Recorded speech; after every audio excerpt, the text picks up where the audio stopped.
Telangana website ఫలితాలు విడుదలైనాయి. దానికి సంబంధించిన లింకు డిస్క్రిప్షన్లో ఇస్తా. అదేవిధంగా ఈ వీడియోలో ఫస్ట్ కామెంట్లో పిన్ చేసి పెడతా. ఇక వివరాల్లోకి వెళ్తే, రాష్ట్రంలో ఇంజనీరింగ్, ఫార్మసీ, అగ్రికల్చర్ తదితర కోర్సుల్లో ప్రవేశాలకు నిర్వహించిన టీఎస్ వెబ్సైట్ పరీక్ష ఫలితాలు మే 18, 2024 శనివారం నాడు విడుదల చేశారు. విద్యాశాఖ ముఖ్య కార్యదర్శి బుర్రా వెంకటేశం జేఎన్టీయూలో ఆయన హయ్యర్ ఎడ్యుకేషన్ కౌన్సిల్ చైర్మన్ లింబాద్రితో కలిసి ఫలితాలు విడుదల చేశారు. వెబ్సైట్ పరీక్షకు 3,31,251 మంది విద్యార్థులు హాజరయ్యారు. అందులో 2,40,000 మంది విద్యార్థులు ఇంజనీరింగ్కు అప్లై చేశారని తెలిపారు.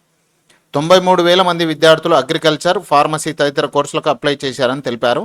Satyavada Jyotiraditya state first rank వచ్చినట్టు తెలిపారు. ఇది టీఎస్ వెబ్సైట్కి సంబంధించిన వివరాలు. దీనికి సంబంధించిన లింక్ డిస్క్రిప్షన్లో ఇస్తా. అదేవిధంగా కామెంట్లో పిన్ చేసి పెడతా. అక్కడ నుంచి మీరు డైరెక్ట్ లింక్ ఓపెన్ చేసి అందులో మీరు హాల్ టికెట్ నెంబర్ ఎంటర్ చేస్తే మీ రిజల్ట్ అంతా డిస్ప్లే అవుతుంది. ఇలాంటి మరిన్ని విషయాల కోసం మన ఛానల్ ఖచ్చితంగా సబ్స్క్రైబ్ చేసి ఈ వీడియోని మీ ఫ్రెండ్స్తో షేర్ చేయండి.